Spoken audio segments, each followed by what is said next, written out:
A União das Casas Espíritas da Zona Norte apresenta O Espiritismo está no ar, um programa que anuncia, esclarece e consola.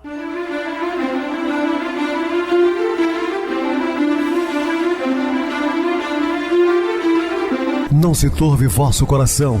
Credes em Deus, credes também em mim. Na casa de meu pai há muitas moradas. Se assim não fora, eu vou-los teria dito, pois vou preparar-vos lugar.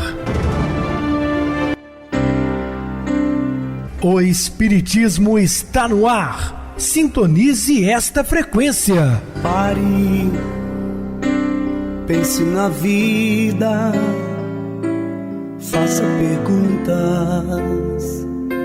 Uma ótima noite para você, muito obrigado pelo carinho, pela sintonia. Rádio Clube FM, sua voz é a nossa voz. Estamos no ar de segunda a sexta, desde 2014 pela emissora, depois também pelo YouTube. O canal é Viver _ Melhor. Se inscreva, deixa seu like e sua opinião, sempre importante para nós. Ou acesse o YouTube, digite Espiritismo está no ar, lá encontrarão vários programas, inclusive o do dia.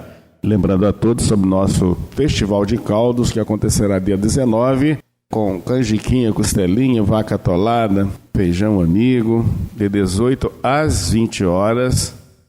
Então venham para cá, prestigiar o nosso evento, passar momentos aqui agradáveis, num ambiente acolhedor. É sempre muito bom, né, essa confraternização. Isso aqui ao lado está dizendo que os caldos são deliciosos, realmente. R$25 o ingresso. Podem até me procurar, que eu tenho para vender, e contamos com a participação de muitos. Recebo carinhosamente minha querida amiga, expositora espírita, Isa Rita. Uma boa noite, seja muito bem-vinda. Boa noite, Pedrosa, boa noite a todos os ouvintes. Mais uma vez aqui reunidos para estudar o Evangelho de Jesus com muito amor no coração. Então vamos ao programa. Sim, Isa, vamos ao programa hoje falando sobre pesos inúteis. Dúvidas, entre em contato conosco, ligando para Clube FM 0 Operadora 32, WhatsApp 999327758. Quer falar comigo? Utilize a TIM 988012675, WhatsApp 9844949, novamente 59. O e-mail espiritismo está no ar, @hotmail.com. Interajam conosco, façam perguntas, tirem dúvidas, podem dar sugestões ao programa. Estamos à disposição dos ouvintes.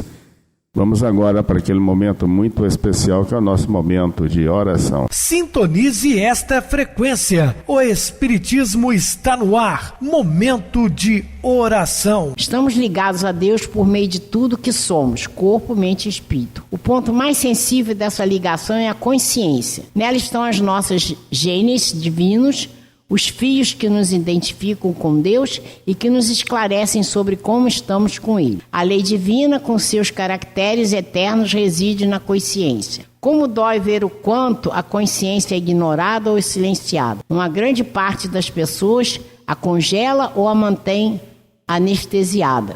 Então siga a sua consciência. São mais acertadas direções que ela indica. A consciência é guia. Em todas as circunstâncias, use o ânimo e a fé, na certeza de que está fazendo o melhor que pode, e sua consciência ficará bem. Firme o bom pensamento, acredite na vida, em Deus e em si mesmo, e assim você se perceberá em paz. O desânimo em nada ajuda, porque ele tira as forças. A vida só quer o seu bem. A consciência tranquila é a sua certeza de estar no bom caminho. Estamos apresentando O Espiritismo está no ar. Bem, meus amados irmãos, estamos de volta com o assunto da noite, falando sobre pesos inúteis. Lembremos-nos que Jesus de Nazaré, e quando este corpo mortal se revestir da imortalidade, então se cumprirá a palavra que está escrita: tragada foi a morte na vitória.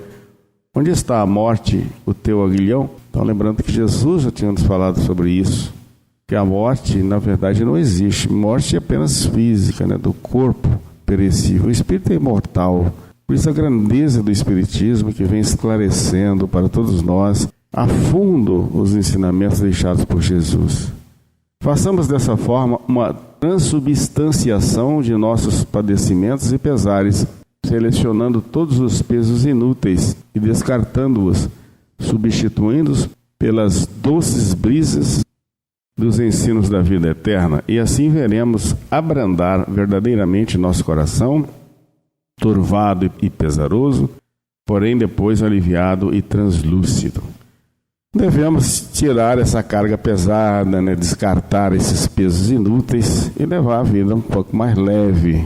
Então, principalmente para nós espiritistas, temos a certeza da imortalidade da alma, não tem por que carregar uma bagagem tão pesada e às vezes coisas até que não nos pertencem, não é? Pensemos assim. O Espiritismo é a nova ciência que vem revelar aos homens, por meio de provas irrecusáveis, a existência e a natureza do mundo espiritual e suas relações com o mundo corporal. Ele nos mostra não mais como uma coisa sobrenatural, mas ao contrário, como uma das forças vivas e incessantes da natureza. Está no capítulo 1 do item 5 do Evangelho segundo o Espiritismo. Uma visão sobre a vida maior renasce do século XIX na França. Verdadeiro ato heróico fez o notável professor Allan Kardec, trazendo em toda uma ideia sobre espiritualidade para o velho mundo, até então adormecido pelas doutrinas materialistas e lucrativas vigentes na época. Então houve uma revolução aqui, para o bem, obviamente, de um pensamento. Estava tão adormecido, já por milênios até, o cristianismo de uma maneira explorada, de valores amoedados. Então vem a doutrina espírita exatamente entrando verdadeiramente para o mundo que é o cristianismo. O Estado e as classes sociais dominadoras transformavam os interesses de alguns em necessidade de todos. Para assegurar privilégios de poder, usavam dos instrumentos possíveis, desde as religiões, meios de comunicação e até a escola, como difusão de crenças e valores que eles garantissem a ordem social e seus ideais como verdades de todos. A religião, como instituição sagrada, se convertia em instrumento e, ao mesmo tempo, vítima do processo. Os sacerdotes eram os donos da alma dos séculos, e os destinos das criaturas estavam circunscritos a decisões eclesiásticas, que tinham o centro divino da absolvição ou da condenação. Acreditava-se que as consciências não tinham estrutura do fato, mas suas avaliações sobre o certo ou errado. Por isso eram manipuladas por crenças autoritárias e arbitrárias ditadas por homens intransigentes e fanáticos. Quantas décadas, quantos séculos, isso foi imposto ao homem por arbitrariedade de certos líderes. A missão imposta às escolas e às universidades era contribuir para a realização de ideologias criadas por esses grupos detentores da decisão, formando consciências submissas e serviços tementes a Deus, ao rei e ao Estado, impondo-se com argumentos de que não eram de ordem divina e nem natural, e sim necessidades camufladas pelos herdeiros privilegiados e arrogantes de uma sociedade absolutista. Então nós observamos assim ao longo da história, como foi explorado os homens simples e humildes por aqueles detentores do poder temporal. Mas o eminente educador Rivail, Hippolyte Léon Denis Rivail, professor e depois Allan Kardec, homem de uma religiosidade missionária, faz a França, em meio ao positivismo de Auguste Comte, a ideia imortalista do espiritismo. Apesar do conceito da reencarnação ter sido banido do movimento religioso pelos concílios ecumênicos da antiguidade, principalmente o concílio de Constantinopla, em 553, Kardec o apresenta ao mundo sob a supervisão dos espíritos superiores, estabelecendo assim novos rumos à sociedade presa a conceitos de superioridade de nascimento e graças especiais entre os escolhidos. Os preconceitos de classe social, cor e sexo caem por terra, já que pela rodada das encarnações sucessivas poderemos habitar os mais diferentes corpos e pertencer às diversas castas da sociedade.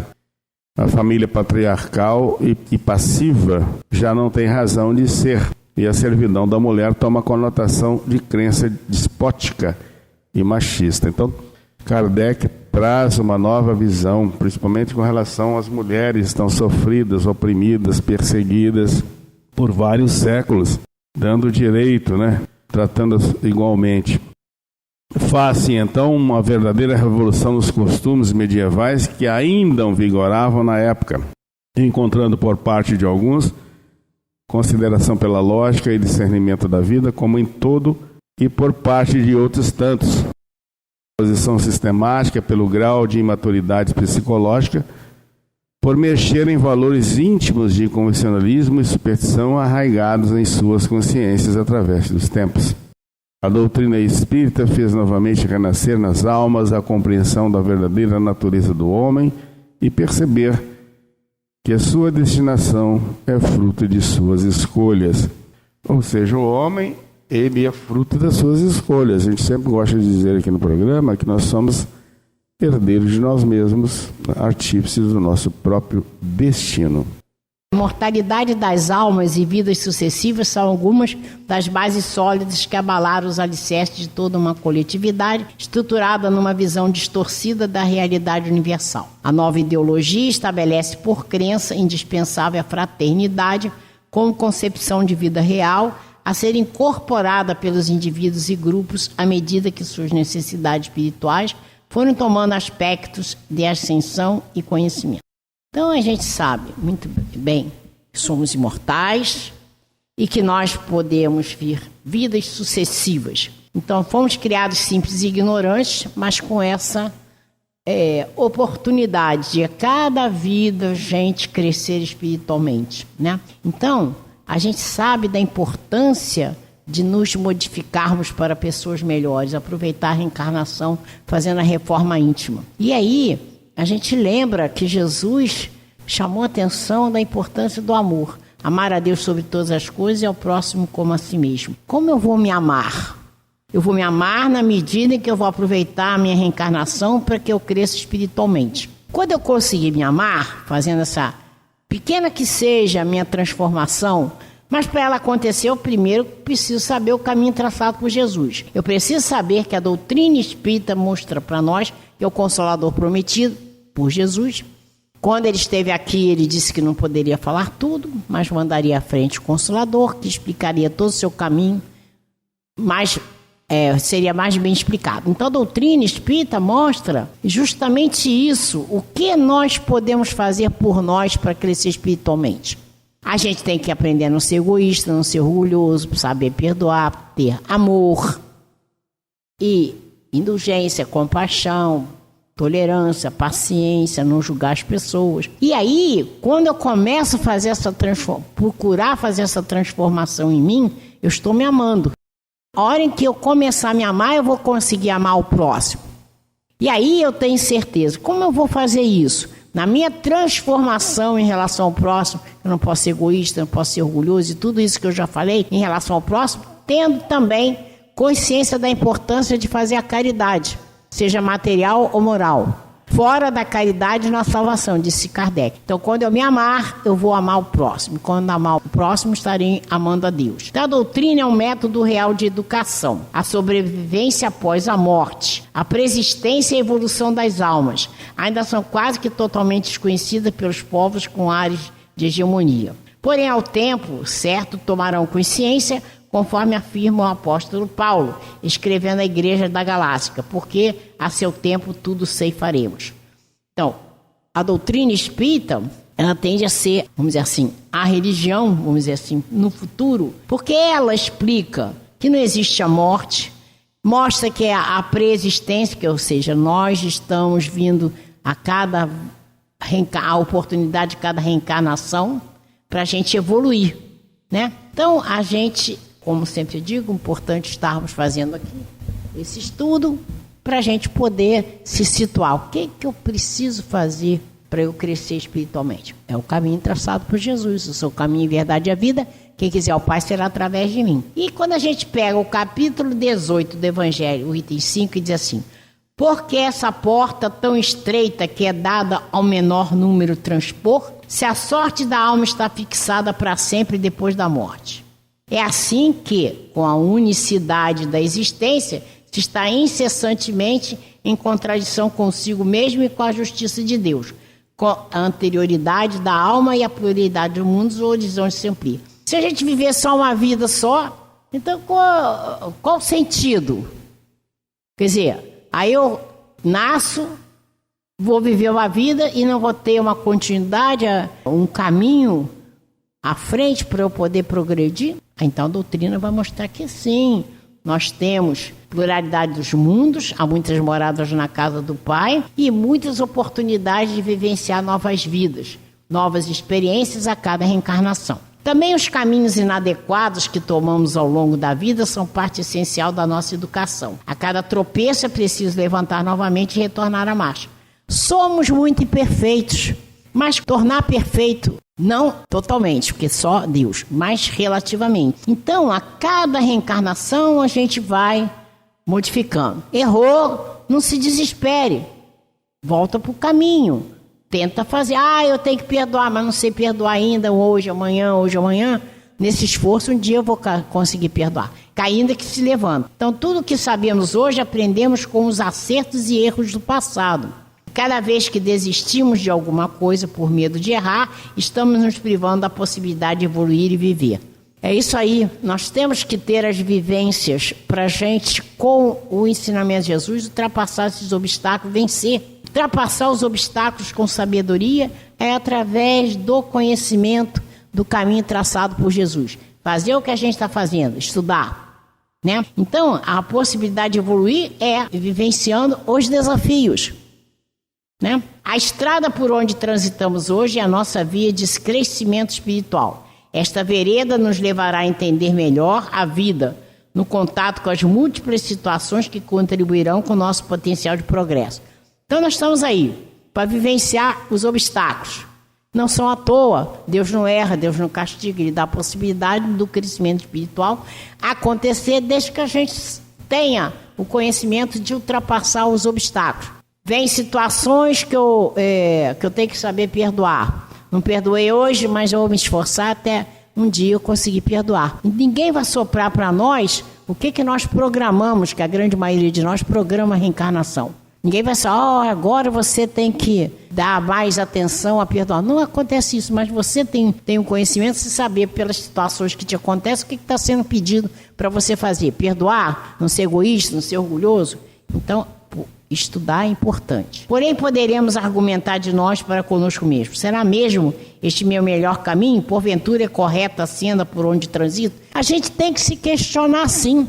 Estudar e se questionar, fazer o que a Joana de Ângeles nos diz, fazer uma viagem ao interior de nós com muita humildade para reconhecer aquilo que ainda não é.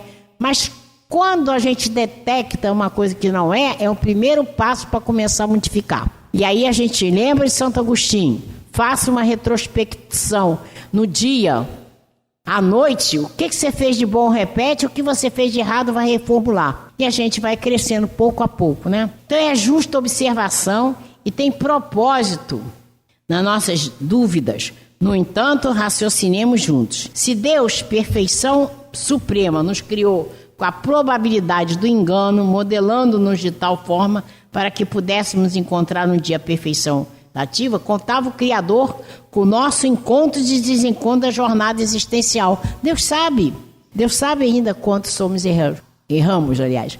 Então, Ele vê, os Espíritos dizem que Deus nos vê como seres angelicais, só está esperando chegar lá. Então, com conhecimento, a gente vai errando e acertando, até um dia que a gente consegue ultrapassar esses obstáculos. Se nos gerou falíveis, não poderá exigir-nos comportamentos sempre irrepreensíveis, pois conhece nossas potencialidades e limites. Somos afeitos a erros. Se criaturas como nós aceitamos as falhas dos outros, por que o Criador, em sua infinita compreensão, não nos aceitaria como somos? Ele sabe, mas a oportunidade é dada por Ele. Pessoas não condenam seus bebês por eles não saberem comer, falar e andar corretamente, porque espíritos ainda imaturos pagariam por atos e pensamentos que ainda não aprenderam a usá-los convenientemente, pela sua própria falta de madureza espiritual. Então, o que pensar da bondade divina que permite que as almas escolham o seu roteiro?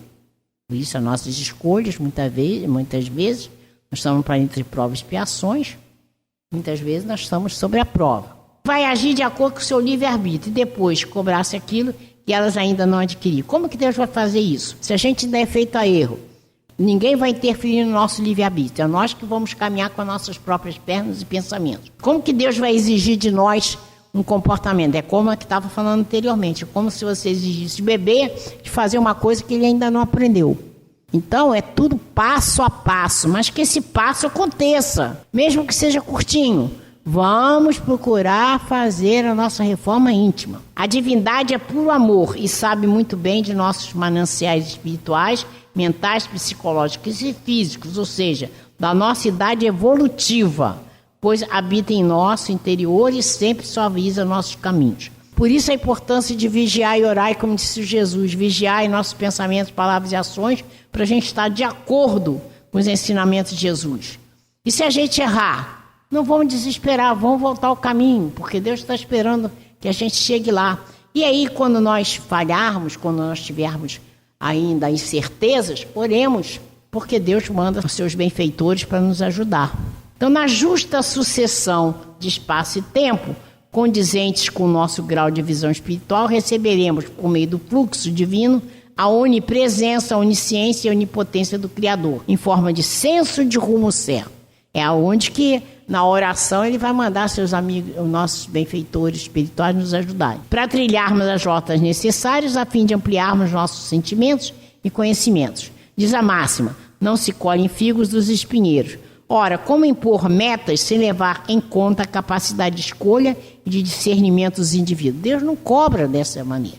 Nós que vamos nos cobrar na nossa consciência. Então é muito importante a gente conhecer esse caminho traçado por Jesus, tentar trilhá-lo, né, para que a gente possa ser vitorioso na nossa reencarnação. E Deus não vai cobrar nada de nós. Ele sabe o quanto ainda somos imperfeitos. Efetivamente, nosso caminho é o melhor que podíamos escolher, porque em verdade optamos por ele na época, segundo o nosso nível de compreensão e grau de adiantamento. Se, porém, hoje achamos que ele não é o mais adequado, não nos culpemos, simplesmente mudemos a direção, selecionando novas veredas. Se a gente vê que está no caminho errado, com conhecimento, a gente tenta melhorar.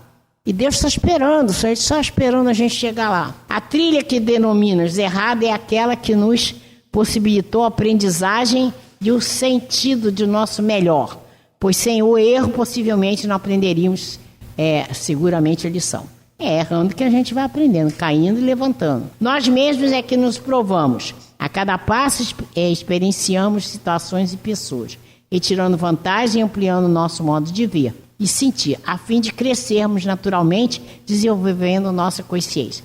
É nos erros e acertos, no lidar com as pessoas, é que a gente vai realmente conseguindo fazer aquilo que nós precisamos para o nosso crescimento espiritual. Ninguém nos condena, nós é que cremos no castigo e nos autopunimos, provocando padecimento com gestos mentais. Aceitemos sem condenação todas as sendas que percorremos. Nós temos que nos perdoar. Muitas vezes a gente consegue perdoar mais fácil outro do que nós. E aí a gente tem que entender, errei porque não sabia. Então eu tenho que me perdoar e seguir à frente. Mas tenho certeza de que se eu sei, não posso mais errar, né? Todas são válidas e retiremos os elementos educativos das quais foram objeto. Porque assim, somadas, dar-nos-ão sabedoria para outras caminhadas mais felizes. Então é isso aí. Deus dá oportunidade para nós, né, a cada reencarnação. Então temos que fazer o que estamos fazendo, estudando o caminho de Jesus, colocando em prática e sabendo que da importância da reforma íntima, atrelado o quê? Fazer o bem, fora da caridade na salvação, para a gente aproveitar a nossa reencarnação, que nos é dada com muito amor por Deus. Muito bem, Isa, bem explicado. Vamos agora para o intervalo musical, a seguir a nossa oração final. Generosidade plena. Já nos indagamos até onde vai a nossa capacidade de doação? Até onde temos a disposição de nos desfazer de alguma coisa que nos pertence, algo de que nos servimos? Habitualmente, pensando em doação, fixamo-nos em valores amoedados que podem ser direcionados a instituições beneméritas que mal conseguem se manter.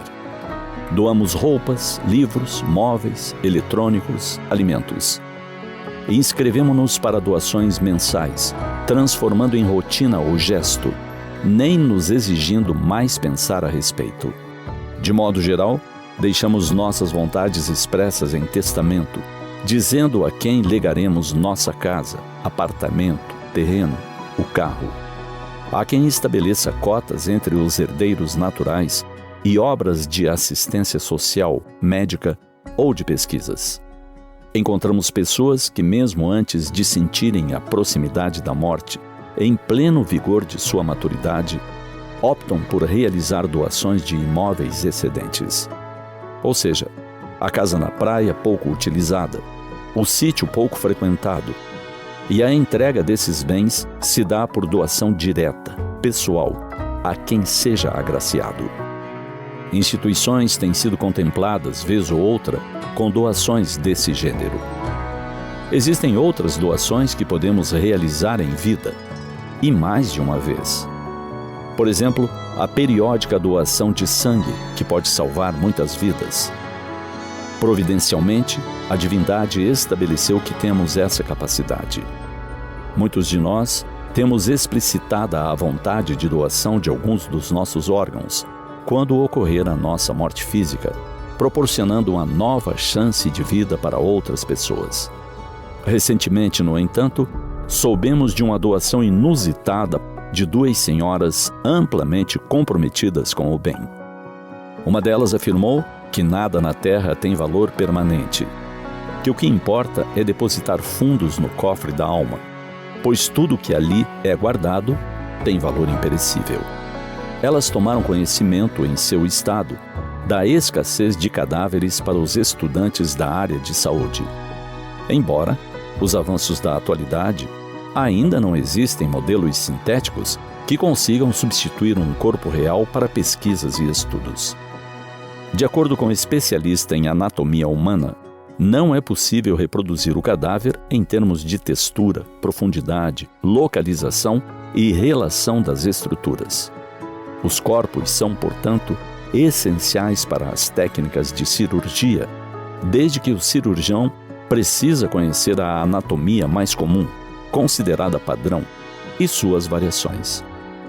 Foi assim que as senhoras, irmãs consanguíneas e irmanadas no mesmo ideal do bem servir, optaram por doar seus corpos quando se lhes extinga a vida.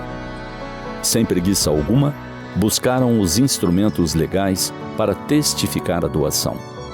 Diga-se, colheram inclusive o assentimento dos outros irmãos, a fim de que nada possa de futuro perturbar as suas vontades.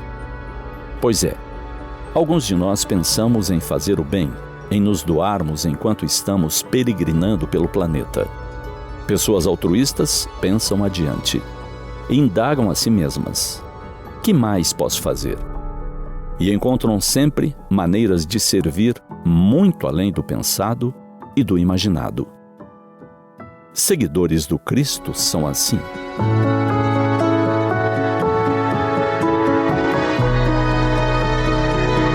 Sintonize esta frequência. O Espiritismo está no ar. Momento de oração. Senhor Jesus, nessa noite fria, acolhidos aqui em seu nome, desejosos, Senhor, de sermos instruídos e amparados por Ti, pedimos também que ampare os nossos queridos irmãos ouvintes desse imenso rincão brasileiro, trazendo paz e esperanças em dias melhores. Em seu nome, Senhor, dessa pleia de espíritos superiores que nos assistem, somos eternamente gratos pela oportunidade sublime que nos dá todos os dias de estarmos juntos, falando do seu evangelho de luz, de paz e de amor. Graças a Deus. Minha querida irmã Isa Rita, suas despedidas? Boa noite, Pedrosa. Boa noite a todos os ouvintes. Então, eu já agradecer a Deus essa oportunidade de estudar o seu evangelho e pedindo para que Ele traga paz para nós, para o Brasil, para o mundo. Até o próximo programa.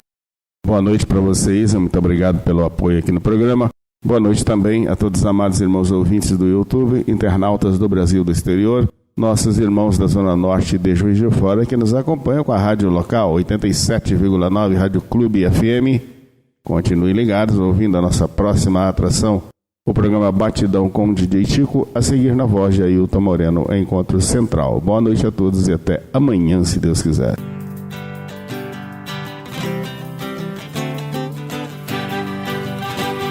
A União das Casas Espíritas da Zona Norte apresentou O Espiritismo Está no Ar, anunciando o Evangelho de Jesus, esclarecendo sua mensagem, consolando corações.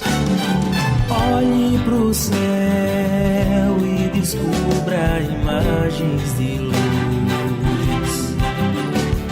Se tem Jesus, o amor todo que Deus te deu. Pense no bem, no melhor em que pode fazer. Seja o que for, também vai receber. De coração, ajude o irmão. A caridade é o caminho do amor. Faça ainda que possa sofrer, pois bênçãos de Deus há de ter. Ame, perdoe e viva melhor a natureza, o céu e o mar. Veja o encanto que a vida nos dá, a chance eterna que temos para amar, para amar. Olhe pro céu e descubra imagens de luz. Sinta em Jesus o amor todo que Deus te deu. Pense no bem, no melhor em que pode fazer. Seja o que for, também vai receber. De coração, ajude o irmão. A caridade é o caminho do amor. Faça ainda que possa sofrer, pois bênçãos de Deus há de ter. Ame, perdoe e viva melhor a natureza, o céu e o mar. Veja o encanto que a vida nos dá, a chance eterna que temos